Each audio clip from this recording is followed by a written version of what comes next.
So you just installed your CPU and now you need the optimal thermal paste application method. You're in luck. We're going to go through 42 application methods in a fully scientific process to actually validate which one is the best method out there, period. And you can decide by your own means if you believe this to be the best method. We're going to do scientific analysis, data, and in the end, I promise you, we will find the best thermal paste application method with lots of validation. Who am I? Well, I'm RACERRRZ. Strap on tight, we're going to do one main video. Here's a quick outline of the video itself. The goal is an unbiased test to find the truth. We're going to have a nice detailed method, but I'm going to skip through a lot of details because you want the interesting part. Pause on this if you want to see the video outline. We don't have much time. We're going to have to move fast. I'm not joking. This took me 3 months to film and edit. It's condensed down into a very small package, I promise. Let's launch right in. First step, we must validate the method, otherwise it's not going to be any different to all the other videos you've probably already seen.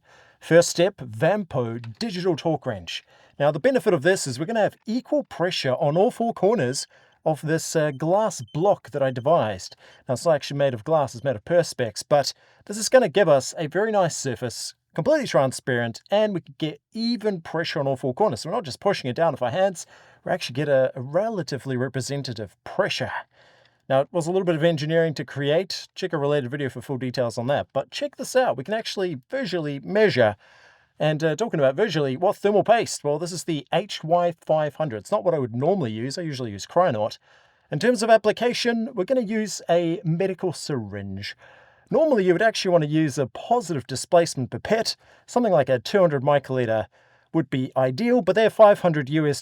That was beyond the budget for the video. So we're going to use a $1 medical syringe. Doesn't break the bank. And thermal paste wise, well, this is 100 milliliter volume or 100 gram volume. So it's pretty easy to do. Now, generally, you can't pipette viscous solution like thermal paste. But of course, that's not going to stop me from trying. Now, why do we need to pipette our thermal paste for this test? Well, it's about consistent volume application. If we can't control the volume we're applying to our thermal test, well, then it's not a thermal test. I'm not even testing anything. We must be able to control it. In fact, I'm going to do one better. I'm actually going to control using a visual reference. Now, I know what you're thinking. There's no way this guy knows what 50 microliters and 100 and 150 and 200 microliters looks like. Well, guess again, I've got the experience to back it up, and we're going to do another little measure. Stay tuned for that. But for now, this is my best estimation of these volumes given my past lab experience. And why 50 to 200 microliters? By my guess, this would be the optimal volumes, somewhere in this range, to completely cover the IHS. Now, this is the next step. I'm also going to take an actual air pipette. In this case, a very nice unit from BioHit. It's a multi-channel, 8-well, 30 to 300 microliter air pipettor. Now we're going to take this to pull out reference volumes from water. Why water? Well, water's not as viscous, therefore we actually get accurate measures. And while we're here, I probably should give you a rundown on how these pipettors actually work. It's kind of cool. There's a piston driving through each of those little channels, allowing us to get accurate transfer of very, very small volumes. Now, in this case, the technique itself is very specific. Now, theoretically, this pipette is made to pipette 8 channels simultaneously, and I am abusing it slightly by only using one tip. So it may not be as accurate as it was designed to be. But nonetheless, this will give us a pretty good measure. Now, in terms of technique, lots of things to keep an eye out for. The first one is step 1. We must select the right tip for this particular pipette. I went for a 200 microliter tip, which is theoretically not ideal for this pipettor, but we won't go higher. That's a lot of technical stuff. We're here for the CPU hardware. I will mention air bubbles. Super important. You'll actually see a little bit of air coming up. Now, if we were inaccurate with our reference volume, theoretically render our entire experiment null. So this is kind of important. We need to know these volumes. And sorry, a bit of a habit, removing gloves. It's a very common thing. But let's go for it. This is our reference volume. This is my best estimation. Oh, it's a bit hard to see. I feel like we need a little bit of food coloring to color them. I'm sorry, I was hoping for better colors, but the best I had was vanilla essence. That's going to have to do. Don't worry, we won't consume it. You're not allowed to consume stuff in the lab anyway.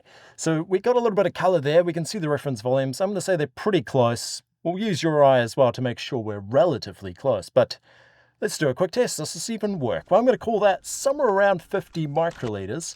It's been added to our glass block, or in this case perspex, plastic, and now for the real magic. I had to devise a system to allow even pressure, and this is the outcome. We're going to take our digital torque wrench, apply 3-inch pounds to each corner, measured by our digital torque screwdriver, and this will be our result. Absolutely flawless. Now, this is the X99 HP Z440 motherboard with a nice Xeon CPU. It's going to be our candidate for today's test. Now, our goal here is to measure the spread efficiency, not to get 100% coverage. Think about that. If we cover the CPU fully, we won't see any differences between methods, so we must control the volume, and we must have a way to actually measure the visual efficiency of these pastes. So this is it. Now, by my best estimations, 50 to 200 microliters is going to be the ballpark for the surface area of this CPU. So this test here, I think, is about 200 microliters, which I suspect will be too much. So I guess we'll test it out. This is part of the validation for the volume. And keep in mind, if we do fully saturate the CPU, it won't matter what method we use. Too much paste, 100% coverage. Test it out. Doesn't matter. So here's the real test. Does 200 microliters saturate and fully cover? Well, even now, you're going to see some inconsistencies with these very simple methods. That was the dot method, and even now we can see it hasn't fully covered. Now, in case you're wondering where I found these magical screws, they're actually from our HP Z820. Repurposed CPU hardware. But right now, there's the first problem. We can see already, even though we had ample paste, we didn't have full coverage. Some of it actually pushed out the side. This is quite a common thing as well, and that's why getting the right method is actually quite important. Also saves you money in the long run. Paste isn't cheap usually, unless you buy this paste. It's actually quite affordable. Would I recommend using it? Not so sure. We'll see if it does any good. But there it is. You can actually see visually quite a lot of that paste pushed out on the margins. And I mean, there's just too much there. So I'm going to call it somewhere around 150 microliters is our ideal target. Let's launch in phase 1. This is the real deal, the ultimate test. There are 42 application methods. Wait, that's going to be a lot of work. Who's going to do all of this? Me? Ah, man, this is going to take ages. Okay, I'm doing it for you guys, but otherwise I wouldn't bother doing this. This is a lot of work. But here we go. I'm aiming for 70% coverage. This is the first method, the classic dot. You yourself have probably used the dot method in the past. I can't think that I've ever done so, but I'm sure there's millions of people that use this method. So there it is. Now you can finally phone up your friend and tell them how bad the dot method is. Not my personal bias, you can actually see it there. Wow, that's actually not done that well. Hopefully the others do better, or maybe this is as good as it gets. This is the most popular method, is it not? Starting strong. And I need to mention this as well. We're actually going to do some surface area calculations later on. Going full science on you today, so stay tuned for that as well. That'll be a little bit later. For now, we got to do some number crunching. First method done. Second method.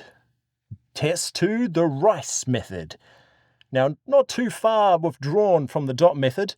This one forms a nice linear string, and I'm going to call it 150 microliters. You may agree or you may disagree, but I think that's fairly close by my eye. How do you think the rice method's going to fare? Is that method you've been using, perhaps? Well, let's see, and I'm sure we're going to get some interesting patterns emerging from this dataset.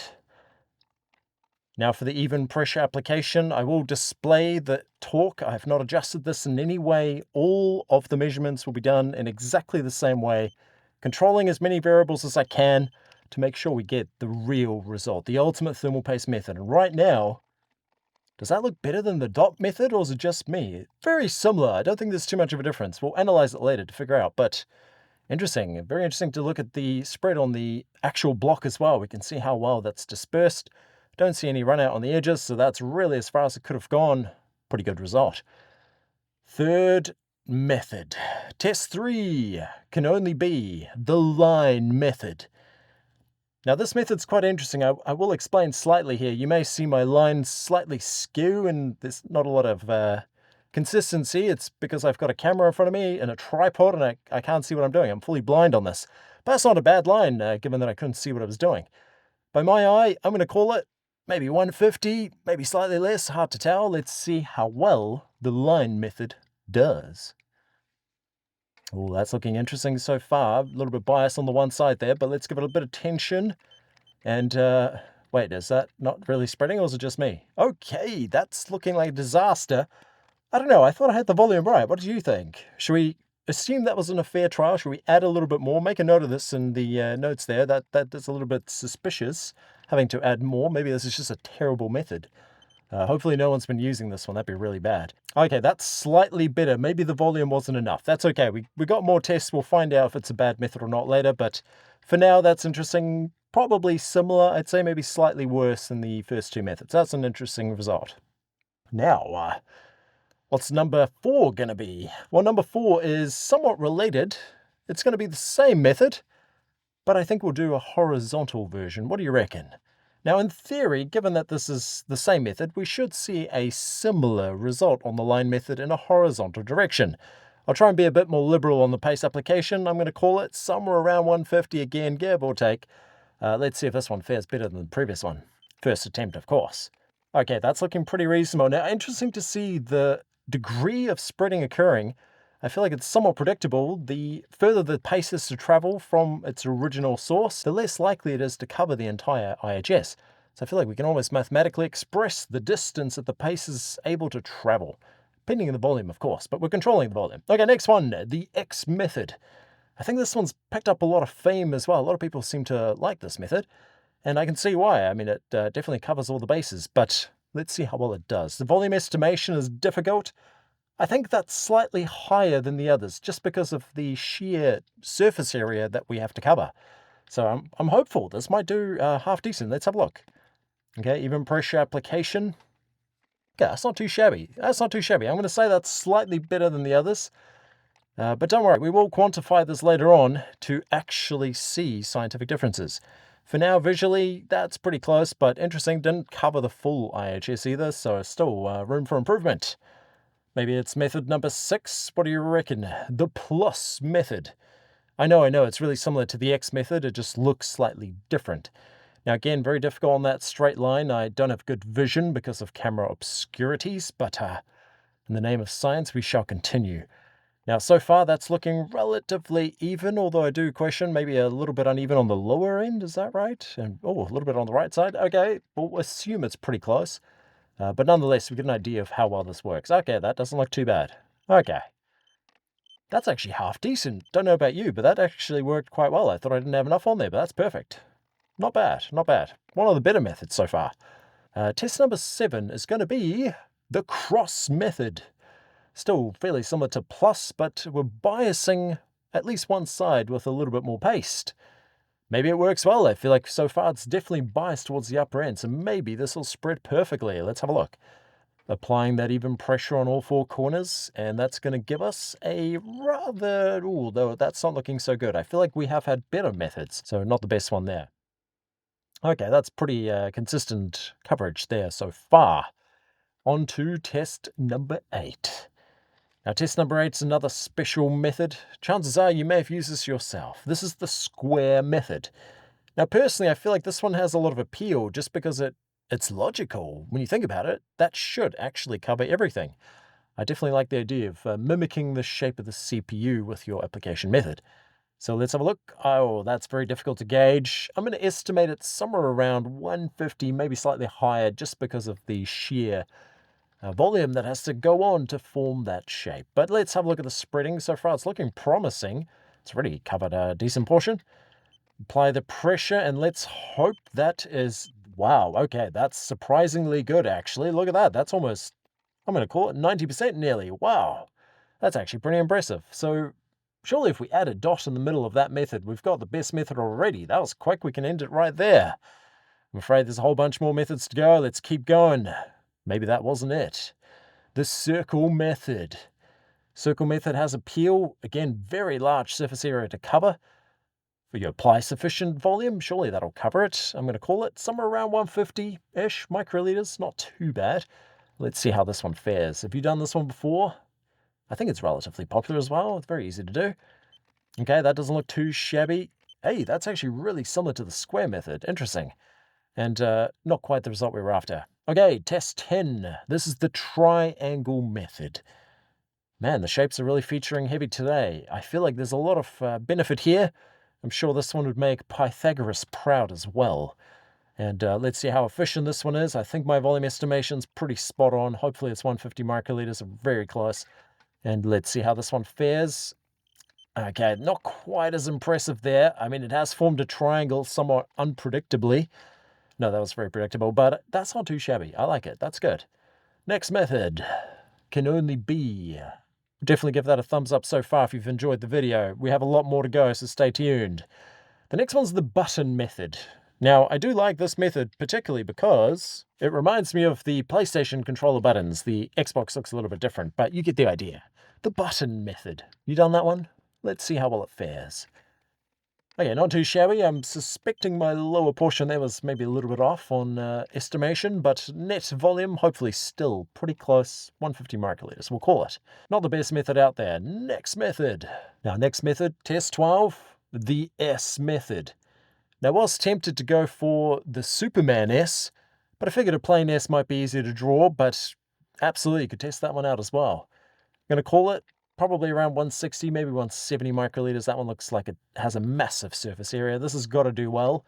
And fingers crossed. Ooh, that's not too bad, actually. That almost looks like the Superman S by the time we're done. Coincidence? Probably not. That actually did fairly well. I'm actually impressed by that one. Not bad. A little bit more pace, that could be the one. Let's keep going. Many, many more to go. Test number 13. This is going to be the HIVE method. A little bit more intricate to draw.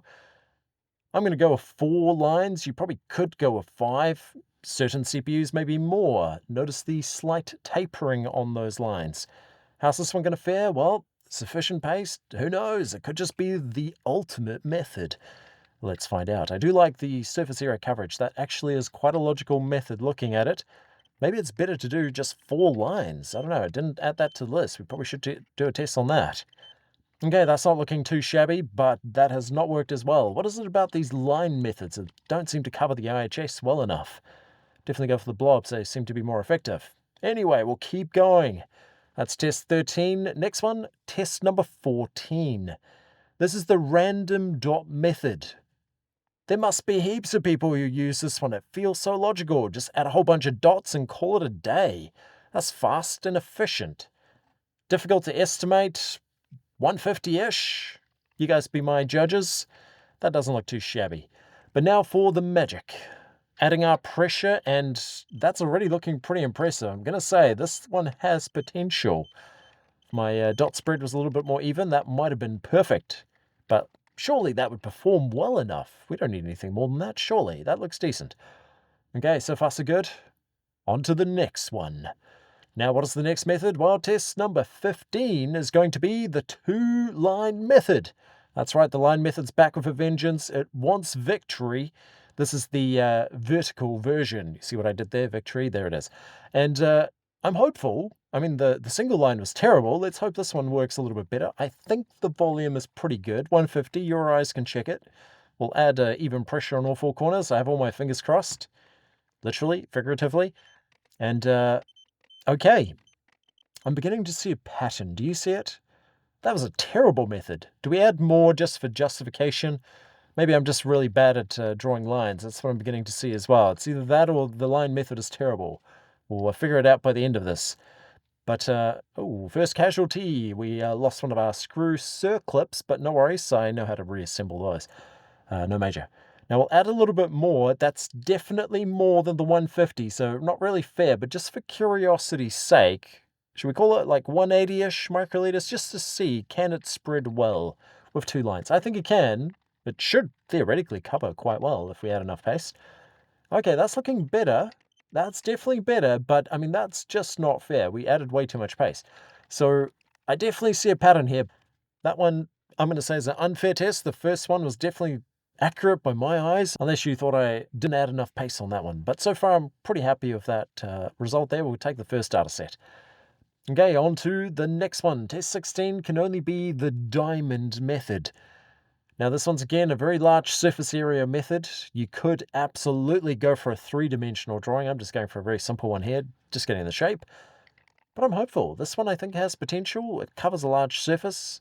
Let's see how it does with the pressure application. Okay, it's beginning to look similar to triangle and circle methods, which is kind of interesting. And didn't quite cover the full IHS, but that's not too shabby. If we add a little blob in the middle, man, that has potential. But it's not the ultimate method. Let's keep going. There must be something better. Test 17. I'm going to call it the happy smiley face method. Ah, there it is. Nice smile on that one. He does look quite cheerful. Now, by my calculations, that's somewhere around 150 microliters. Could be slightly higher, slightly lower, but it's pretty close. Very important to add the nose on this method as well. Otherwise, I think it wouldn't work quite as well. But let's have a look at this. And wait a minute. That actually looks half decent. Okay, not sure that it's the best one yet, but that's not too bad. A little bit of technical glitches here. The screws not always grabbing on as well as they should. Man, that's actually looking half decent. Not too bad. I think that might be one of the top ones so far, but we'll continue. It's probably not the ultimate method yet. Let's keep going. Now, test 18.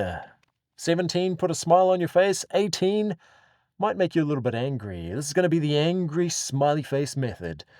It does look quite angry there. I love the degree of frown being presented, and the eyelids really add to that menacing effect. Is this one going to be the one? Maybe. Maybe it's not going to be the one. Let's see how it goes. Okay, I'm going to say X marks the spot, and in fact that method gave us a big X, which means that's probably not the method. We'll trust the cross there. Next one, test 19, is going to be the 3-line method, but this time in a vertical fashion. This is redemption time. It was really bad the previous run, so I'm going to add a little bit of extra pace there. That's got to be up at like 180 microliters, but in the name of redemption, let's see if we can get this method to actually spread well. And that's already looking pretty impressive. That's at least 50% already without even putting any pressure down. Okay, well, that's kind of surprising. Is that the best method yet? Maybe. That actually looks half decent. Okay, we did add a little bit more pace, which might throw it off slightly, but that wasn't too bad. I'm relatively happy with that, and it makes sense. There's a lot of pace down. Just to validate it, let's go in the horizontal direction, 3-line method. If it works well in one direction, it should work the same in the other. Let's see how accurate my volume estimation is. Hopefully it's pretty close. That one definitely looks slightly less than the previous one. Not sure by how much, but slightly less. Okay, pressure application. Finding those threads, they're very tricky on this motherboard, but should I say my Perspex block isn't perfectly cut, but there it is. And didn't spread quite as well as the previous one, so I think the previous one might have had too much paste. But that's pretty reflective. That's about what I would expect from this method. Not too shabby at all. Test 21, we're going well. This is the letter Z. Why the letter Z? Well, this is a HP Z440 workstation, so it's appropriate to this particular system. But let's see how the letter fares. Even pressure, quite a lot of paste being applied, massive surface area to actually draw out this letter.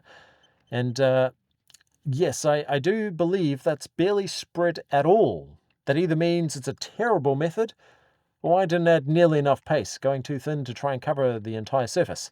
We'll add a little bit more just for justification's sake, because I may have just underdone that one. And yep, that's looking a little bit better. That's not too shabby. We'll do the quantification later, but let's keep going. Test 22, the grid method. This one covers a phenomenal volume of this IHS, and it's actually quite a nice pattern there. That's definitely good. I redeemed myself on my line drawing. That's actually pretty good. This one should do fairly well. That's a lot of lines. I am hopeful this might be the ultimate method. Let's apply our pressure and see how well this one performs. Okay, that's showing quite a bit of promise. Let's get the pressure up. Got the digital torque screwdriver beeping away, and that's got to be right up there. You saying that? That's nearly 100% coverage. That's actually really impressive. Not sure where it's going to be relative to the other methods, but that is a lot of coverage there. Well done on the grid method. Might be a top contender. It's okay, we still got a lot to go. We're not there yet.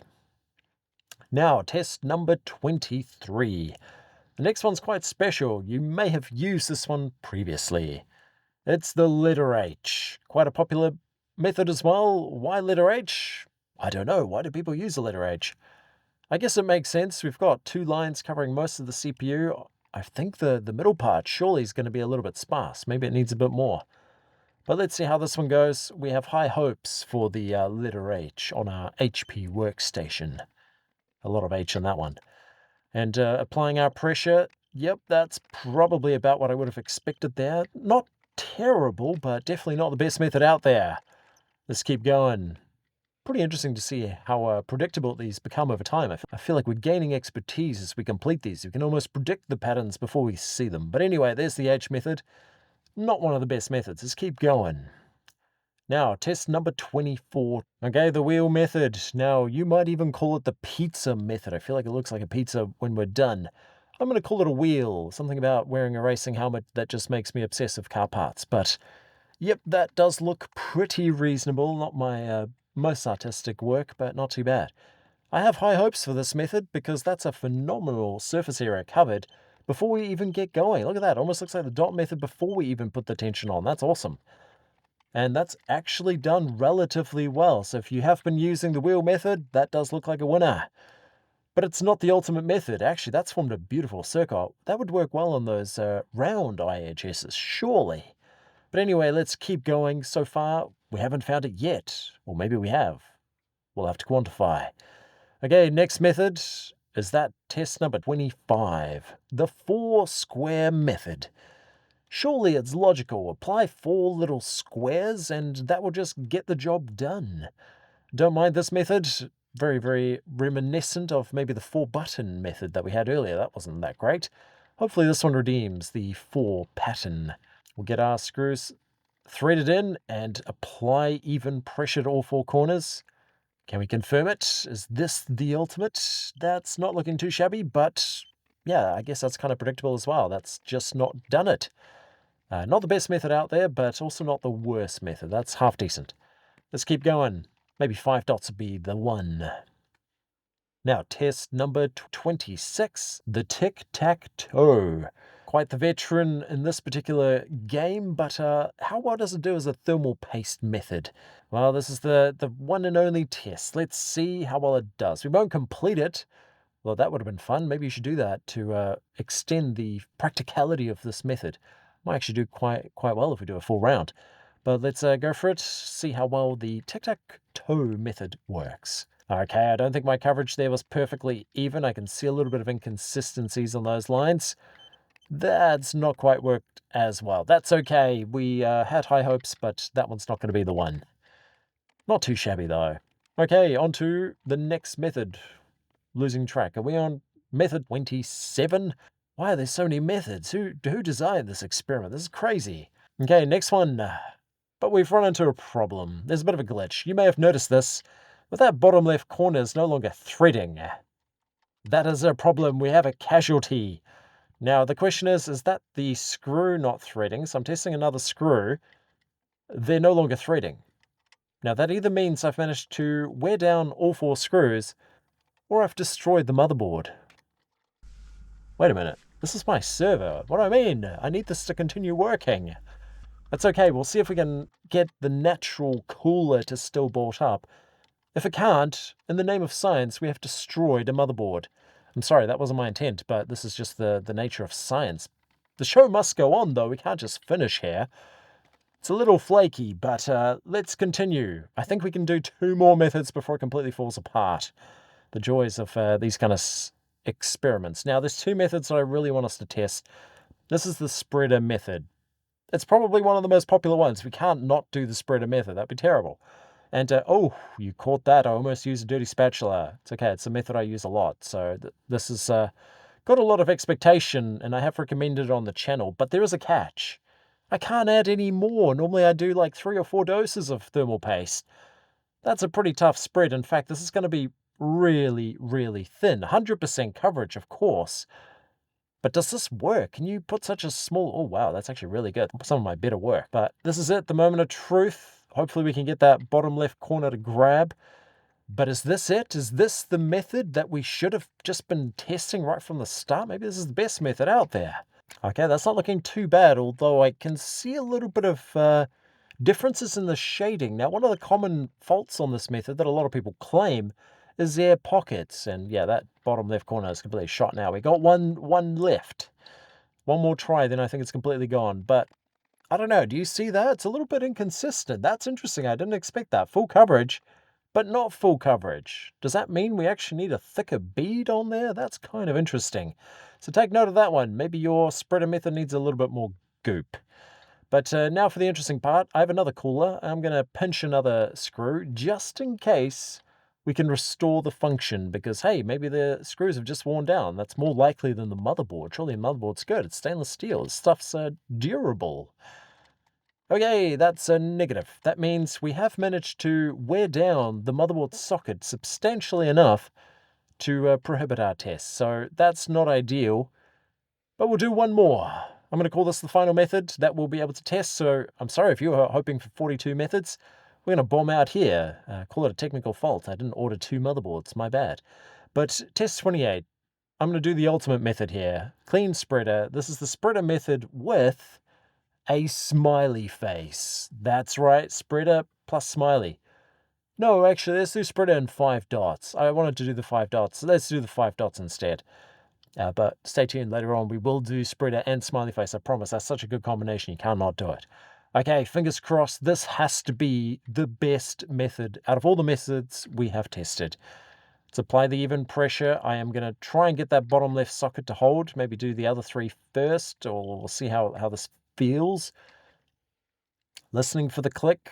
Okay, so it's okay. That bottom left corner is completely shot, but I think we got some sort of indication. Now, it's not just me, but I can still see inconsistencies, and if I'm a little bit cunning here with the calculations, it might be better to calculate the volume based on what we can see on the heat block, or the perspex block in this case, compared to the CPU itself. But now for the results.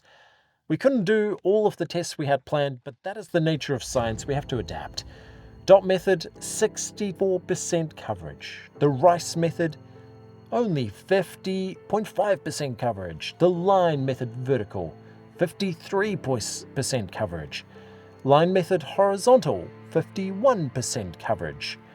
The X pattern, 65% coverage, give or take. The plus method, 76.6%. That is incredible.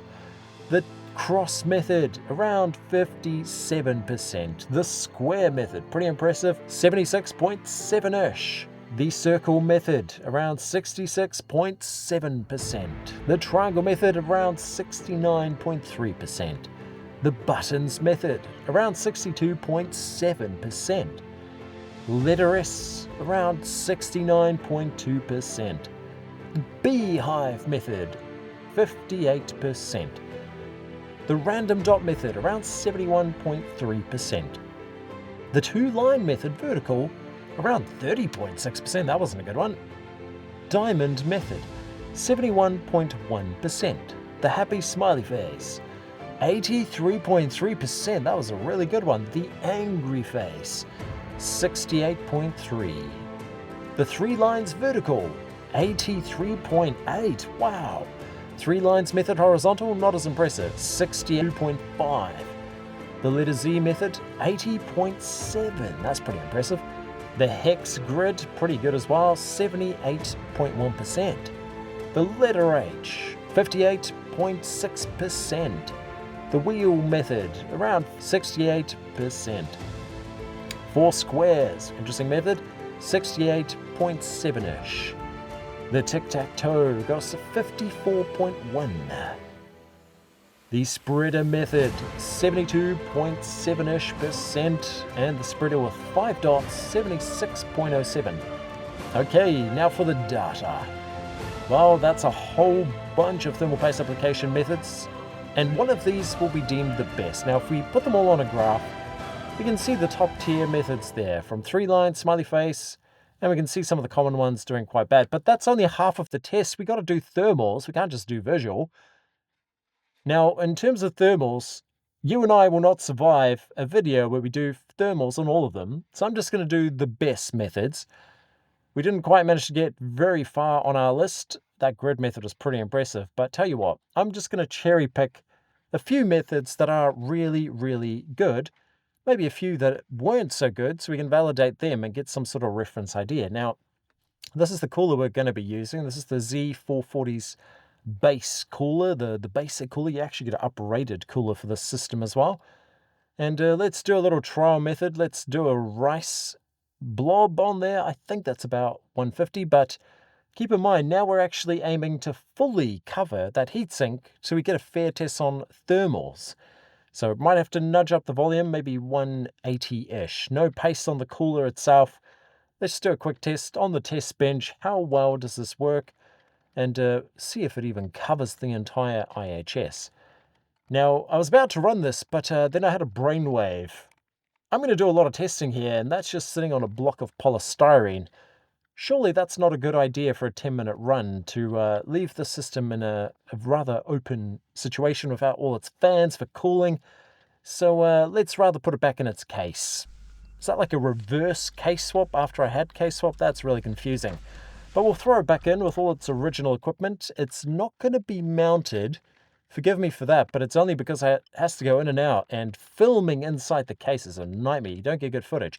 So it's going to have to go in and out several times. So sorry about that, but it's relatively secure.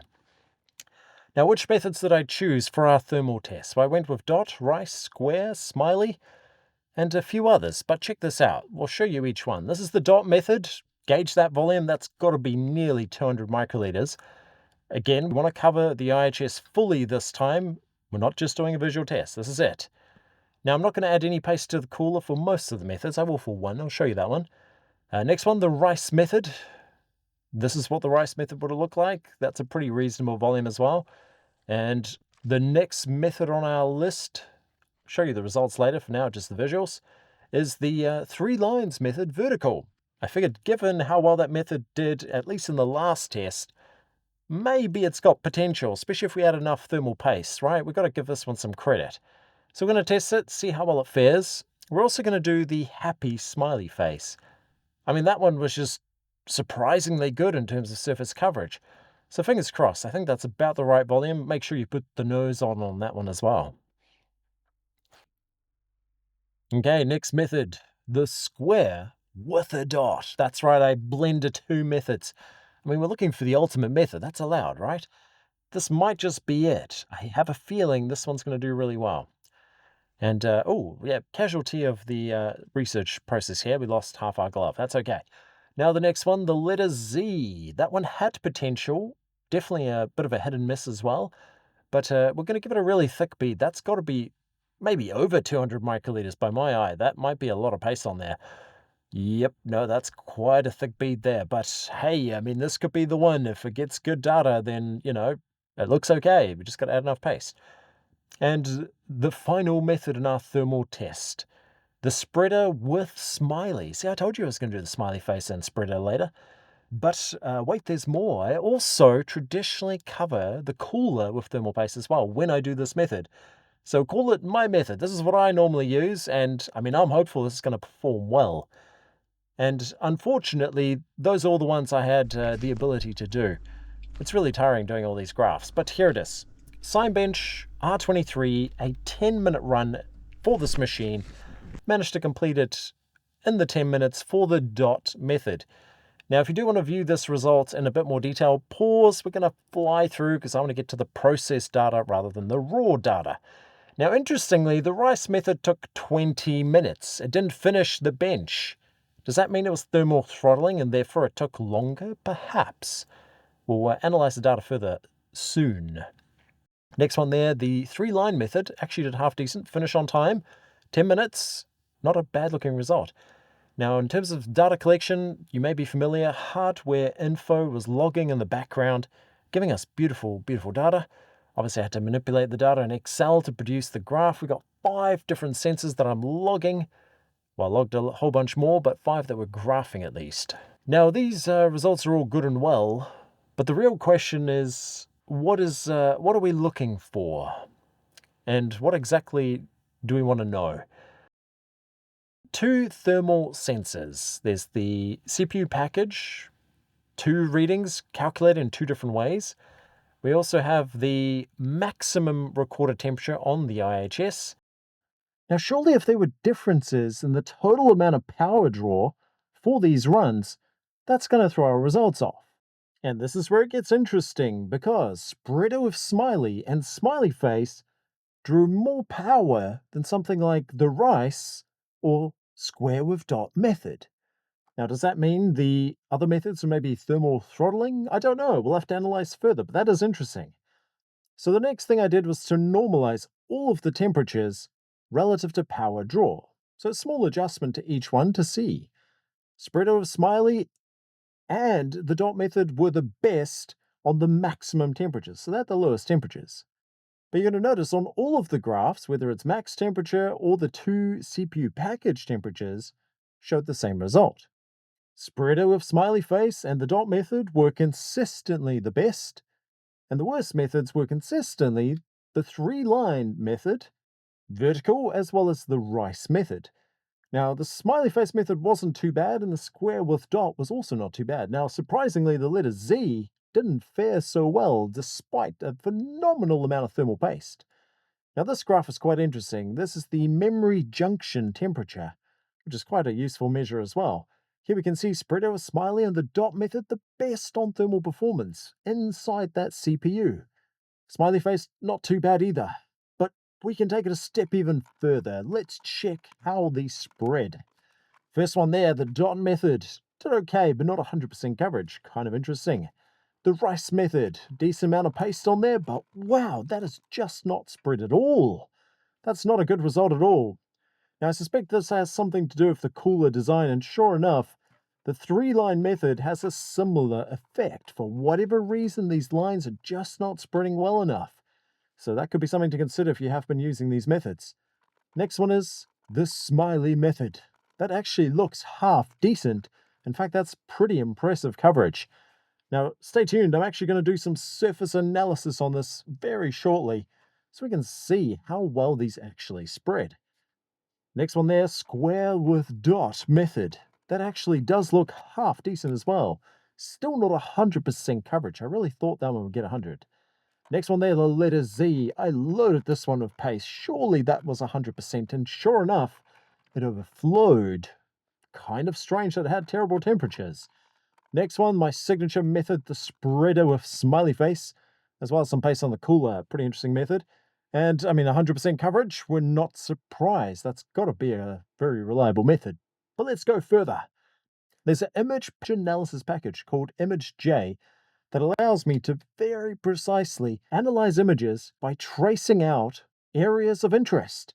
It'll count the number of pixels and then produce this graph.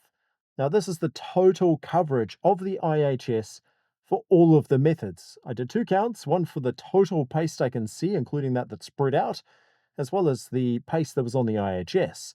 So spreading efficiency, if we just focus on the total coverage, this is what we see. Spreader with smiley, letter Z, and even the smiley face, very good coverage, near 100%. The dot method, also not too bad, at least 80%. But we can do even more. Check this out. But first, let's go back and actually review all of the results so far. Top three methods from our first visual test was the three-line method, the smiley face, and the letter Z. Now, when we looked at the actual thermal test, sure enough, the smiley face did do quite well, as did square with dot, but they weren't the best methods. It turns out the spreader with smiley was the best on thermal results, and letter Z just completely got obliterated. Now, there is one more thing that we need to consider, and I'm sure you thought about this as well. What about ambient temperature? If that was different between all the runs, that would throw the results off. And sure enough, there were differences. Now, I used memory module 1 on each run to normalize for ambient temperature. This is our resulting graph. As we can see, spreader of smiley was still the best method. Smiley face actually climbed the rank, and in this case, the dot method actually became much worse. So clearly ambient temperature had a big impact on that result. The letter Z, still a terrible method, didn't improve. Rice didn't improve. Interestingly, the three-line method actually did okay, despite the fact there was almost no coverage of the IHS. And there's the thermal coverage as well. Now, this is all good and well, but I feel like there is a clear-cut winner. I don't know if you can see it, but I think I can see it.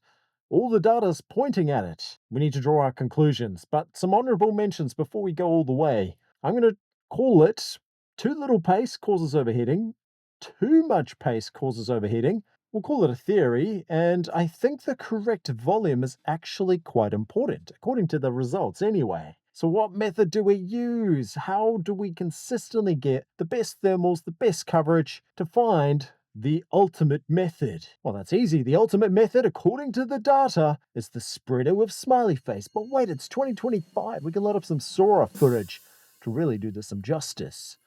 So take a look at this. You must cover that IHS with the spreader method, then add your smiley face. Helps to remove the effect of air pockets. You should also cover the cooler with a very thin layer of thermal paste as well. That is the ultimate method, and it's just coincidentally the method I've been using for most of my life. That's kind of a curious result, but I guess that's the point of optimizing your thermal paste over time. Now, honorable mentions. I am absolutely going to test in a future video if thermal paste volume actually causes problems with overheating.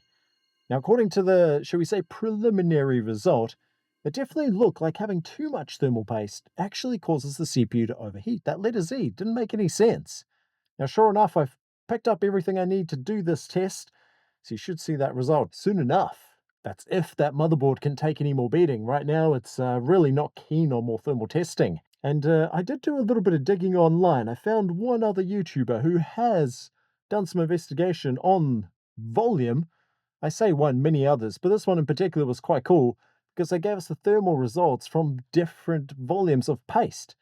Now, they didn't control the volume of paste, but they loaded a little more and a lot. So that's interesting. I'm going to see if I can reproduce their result and maybe improve on it by accurately measuring the volumes. And on that note, I should rebuild my server. Is it going to work? I have no idea because it took a lot of abuse, but thankfully the hardware played along quite nicely and gave us the results that we needed to find the ultimate paste method. If you are interested in this system, you'll actually see a related video where I did a full case swap of the HP Z440 motherboard into the Fractal Define 7XL. It's my file server. It's loaded up with lots of hard drives, over 100 terabytes. Remind me to do a catch-up video on that in the future as well. But for now, I have to get back to my main editing system, the HP Z8G4, and completely redo my thermal paste, because apparently I was doing it wrong. It's okay, I was already doing spreader with smiley anyway, so this is perfectly fine. Although I used my initials for the spreading part. I don't think that matters too much. Well done, take it easy out there. I will see you on the next video. RACERRRZ out.